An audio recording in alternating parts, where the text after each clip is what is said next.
నమస్కారం ETV news కి స్వాగతం। అనంతపురం జిల్లా ఓబళాపురం అక్రమ మైనింగ్ కేసులో 5గురిని దోషులుగా తేలుస్తూ హైదరాబాద్ సిబిఐ కోర్టు తీర్పు వెలువరించింది। ఈ కేసులో బివి శ్రీనివాస్ రెడ్డి, గాలి జనార్దన్ రెడ్డి, ఓబళాపురం మైనింగ్ కంపెనీ విడి రాజగోపాల్, గాలి జనార్దన్ రెడ్డి వ్యక్తిగత సహాయకుడు మెఫజ్ అలీ ఖాన్ ను దోషులుగా తేల్చింది। సబితా ఇంద్రారెడ్డి, మాజీ ఐఏఎస్ కృపానందన్ ను నిర్దోషులుగా తేల్చింది। ఓఎంసీ ఆక్రమణలు, అక్రమ మైనింగ్ పై 2009లో ప్రభుత్వ విజ్ఞప్తి మేరకు కేంద్రం సిబిఐ దర్యాప్తునకు ఆదేశించింది। 2011లో సిబిఐ మొదటి అభియోగ పత్రం దాఖలు చేసింది। అనంతరం ఐఏఎస్ అధికారి శ్రీలక్ష్మి, అప్పటి మంత్రి సబితా ఇంద్రారెడ్డిని నిందితులుగా చేరుస్తూ అనుబంధ అభియోగ పత్రాలు దాఖలు చేసింది।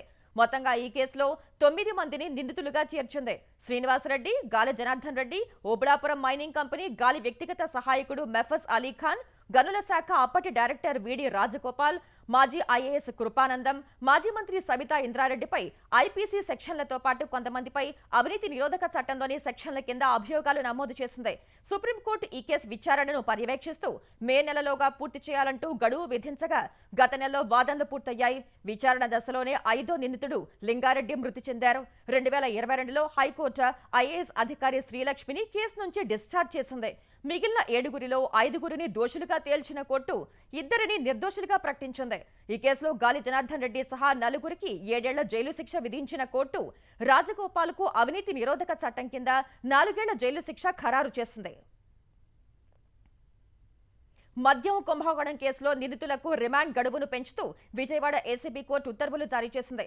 మద్యం కేసులో నిందితులు రాజకేశరెడ్డి, చాణక్య, సజ్జల శ్రీధర్ రెడ్డి, దిలీప్లకు రిమాండ్ ఇవాళ ముగియనుండగా ఏసీబీ అధికారులు శ్రీధర్ రెడ్డి, దిలీప్లను కోర్టులో హాజరుపరిచారు।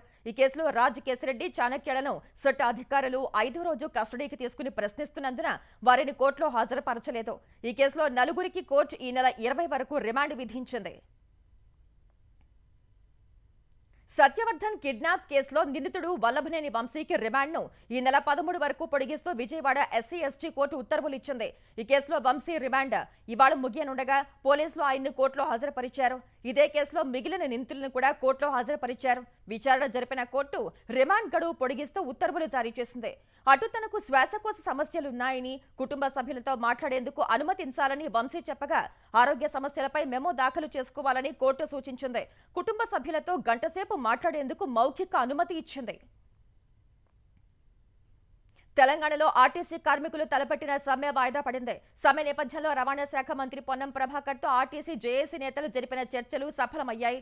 మంత్రితో చర్చల అనంతరం మీడియాతో మాట్లాడిన ఆర్టీసీ జేఏసీ నేతలు తమ డిమాండ్లపై ప్రభుత్వం సానుకూలంగా స్పందించిందని తెలిపారు। ప్రైవేటు విద్యుత్ బస్సుల గురించి ప్రభుత్వం సానుకూలంగా స్పందించిందని, ప్రభుత్వమే విద్యుత్ బస్సులు కొని ఆర్టీసీకి ఇచ్చేలా చర్యలు చేపడతామన్నారని జేఏసీ నేతలు చెప్పారు। కారుణ్య నియామకాలపై ప్రభుత్వం సానుకూలంగా స్పందించిందని, సింగరేణి మాదిరిగా రెగ్యులర్ ప్రాతిపదికన చేపట్టాలని చెప్పామన్నారు। విశ్రాంత ఉద్యోగుల బకాయిలపై, వేతన సవరణపైన సానుకూలంగా స్పందించారని వెల్లడించారు। ప్రభుత్వంలో ఆర్టీసీ విలీనంపై సుదీర్ఘంగా చర్చించామని తెలిపారు। ప్రభుత్వ స్పందన మేరకు సమ్మె కొంతకాలం వాయిదా వేయాలని నిర్ణయించామన్నారు। సమస్యలు పరిష్కరించకపోతే మళ్లీ సమ్మెకు దిగుతామని ఆర్టీసీ జేఏసీ నేతలు స్పష్టం చేశారు। మరోవైపు తెలంగాణలో ఉద్యోగుల సమస్యలపై 3 ఐఏఎస్ అధికారులతో కమిటీ ఏర్పాటు చేస్తూ ప్రభుత్వం ఉత్తర్వులు జారీ చేసింది। సీనియర్ ఐఏఎస్లు నవీన్ మిత్తల్, లోకేష్ కుమార్, కృష్ణ భాస్కర్తో ఏర్పాటు చేసిన కమిటీ ప్రభుత్వ గుర్తింపు పొందిన ఉద్యోగ సంఘాలతో చర్చించి సమస్యల పరిష్కారం సూచించనుంది। వారం రోజుల్లోగా ఉద్యోగుల సమస్యల పరిష్కారంపై నివేదిక ఇవ్వాలని కమిటీని ప్రభుత్వం ఆదేశించింది। సీఎం రేవంత్ రెడ్డి అత్యంత అసమర్థ, దక్షత లేని ముఖ్యమంత్రి అని నిన్నటి వ్యాఖ్యలతో తేలిపోయిందని మాజీ మంత్రి కేటీఆర్ విమర్శించారు। అధికారంలోకి వస్తామనే నమ్మకం లేక అడ్డగోలు హామీలిచ్చారన్న ఆయన ఈ శతాబ్దపు అతిపెద్ద మోసం కాంగ్రెస్ పార్టీ మేనిఫెస్టో అని మండిపడ్డారు। తెలంగాణ దివాళా తీయలేదని, కాంగ్రెస్ పార్టీ బుద్ధి మాత్రమే దివాళా తీసిందని దుయ్యబట్టారు। ఇచ్చిన హామీలు అమలు చేయాలని ఉద్యోగులు డిమాండ్ చేస్తుంటే వారిని బెదిరిస్తున్నారని మండిపడ్డారు।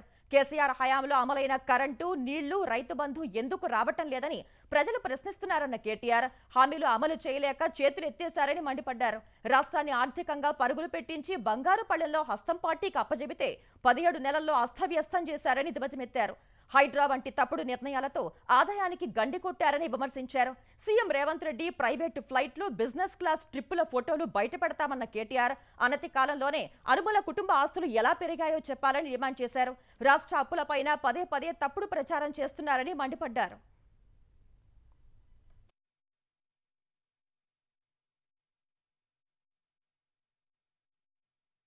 తెలంగాణ రాష్ట్రం దివాళా తీసిందని సీఎం రేవంత్ రెడ్డి మాట్లాడిన మాటలు తెలంగాణ ప్రజలు తల దించుకునేలా ఉన్నాయని బీజేపీ ఎంపీ ఈటెల రాజేందర్ ఆవేదన వ్యక్తం చేశారు.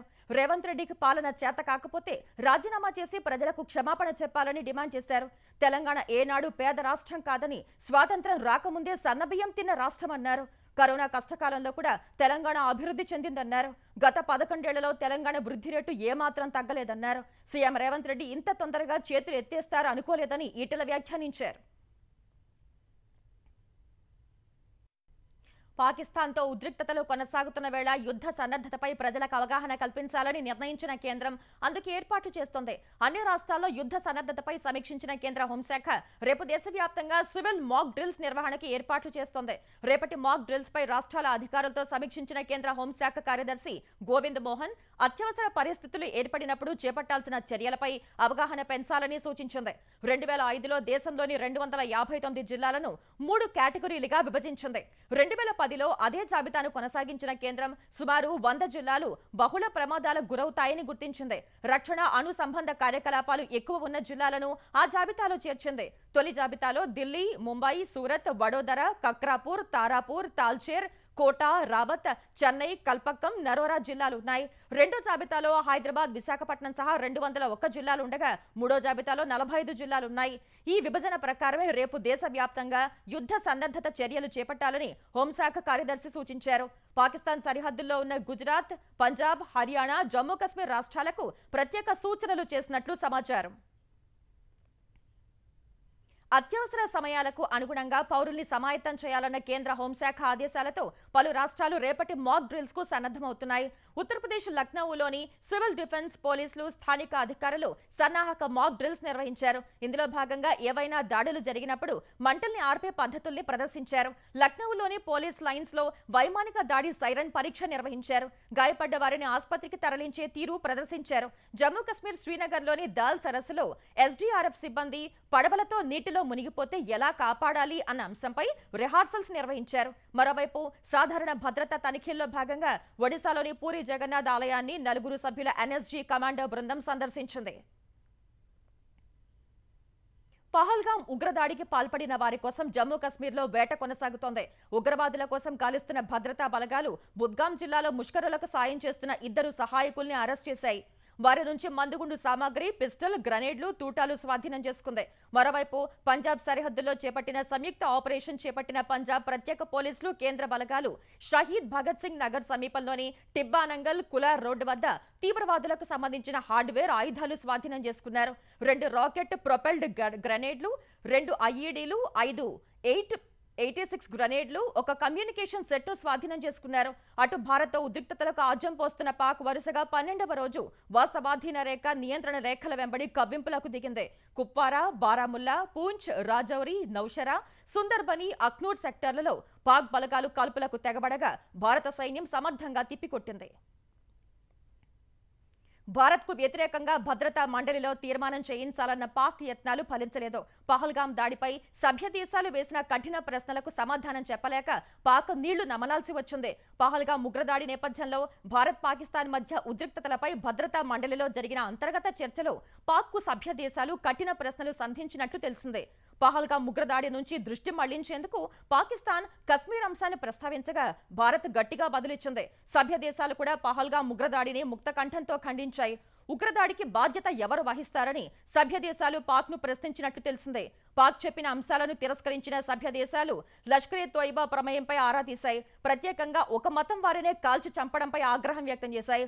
ఉద్రిక్తతలు పెరిగేలా పాక్ వరుసగా క్షిపణి పరీక్షలు నిర్వహించడంపై నిలదీసినట్లు సమాచారం. గంటన్నర జరిగిన భేటీలో ఎలాంటి నిర్ణయం, తీర్మానాలు లేకుండానే ముగిసింది. ఇరు దేశాలు చర్చల ద్వారా శాంతియుత పరిష్కారం తీసుకురావాలని సభ్య దేశాలు పిలుపునిచ్చాయని ఐరాస ప్రతినిధి మహమ్మదీ ఖిలారీ చెప్పారు.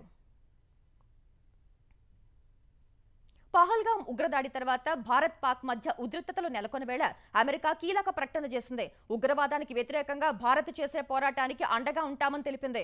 ఇందుకు శక్తి, వనరుల్ని అందిస్తామని అమెరికా ప్రతినిధుల సభ స్పీకర్ మైక్ జాన్సన్ చెప్పారు. ఉగ్రవాదానికి వ్యతిరేకంగా భారత్ బలంగా నిలబడాలని, అందుకోసం చేసే అన్ని ప్రయత్నాలకు తాము మద్దతిస్తామని మైక్ జాన్సన్ చెప్పారు. ఇరు దేశాల మధ్య సంబంధాల్లో ఇది కూడా భాగమేనని తెలిపారు. భారత్తో బంధం ఎంత ముఖ్యమో ట్రంప్ యంత్రాంగం అర్థం చేసుకుందని మైక్ జాన్సన్ వ్యాఖ్యానించారు. పహల్గాం దాడి తర్వాత భారత్కు మద్దతుగా నిలిచిన అమెరికా ఉగ్రవాదంపై ఇరు దేశాలు కలిసి పోరాడతాయని తెలిపింది. న్యాయ వ్యవస్థలో పారదర్శకతను పెంపొందించే దిశలో జడ్జీల ఆస్తుల వివరాలను సుప్రీంకోర్టు వెల్లడించింది. త్వరలో రిటైర్ కానున్న ప్రధాన న్యాయమూర్తి జస్టిస్ సంజీవ్ ఖన్నాకు 55,75,000 రూపాయల ఫిక్స్డ్ డిపాజిట్లు, దక్షిణ ఢిల్లీలో 3 పడక గదుల ఫ్లాట్, కామన్వెల్త్ విలేజ్ లో 4 పడక గదుల ఫ్లాట్ ఉన్నట్లు తెలిపింది. 250 గ్రాముల బంగారం, 2 కిలోల వెండి ఆభరణాలు ఉన్నట్లు వివరించింది. పబ్లిక్ ప్రావిడెంట్ ఫండ్ లో 1,06,00,000, జీపీఎఫ్ లో 1,77,00,000 ఉన్నట్లు వెల్లడించింది.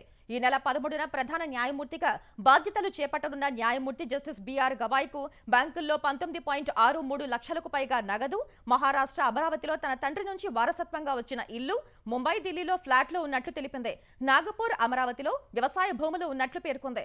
చండీగఢ్ సెక్టర్ 10లో ఇల్లు, పంచకులాలో 13 ఎకరాల వ్యవసాయ భూమి, గురుగ్రామ్లో ఒక ఫ్లాట్ ఉన్నాయని జస్టిస్ సూర్యకాంత్ తెలిపారు. సుప్రీంకోర్టులోని మొత్తం 33 న్యాయమూర్తుల్లో ఇప్పటి వరకు 21 మంది తమ ఆస్తుల వివరాలను వెల్లడించారు. కులగణన అంశంపై అన్ని రాజకీయ పార్టీలతో చర్చించాలని ప్రధాని నరేంద్ర మోదీకి కాంగ్రెస్ అధ్యక్షుడు రాజ్యసభలో ప్రతిపక్ష నేత మల్లికార్జున ఖర్గే లేఖ రాశారు. కులగణన కోసం తెలంగాణ నమూనాను అనుసరించాలని కోరారు. రిజర్వేషన్లకు 50% పరిమితిని తొలగించాలని డిమాండ్ చేశారు. ఎస్సీ, ఎస్టీ, ఓబీసీలకు ప్రైవేటు విద్యా సంస్థలు రిజర్వేషన్లు కల్పించే ఆర్టికల్ 15 సబ్సెక్షన్ 5ను వెంటనే వర్తింపచేయాలని ఖర్గే సూచించారు.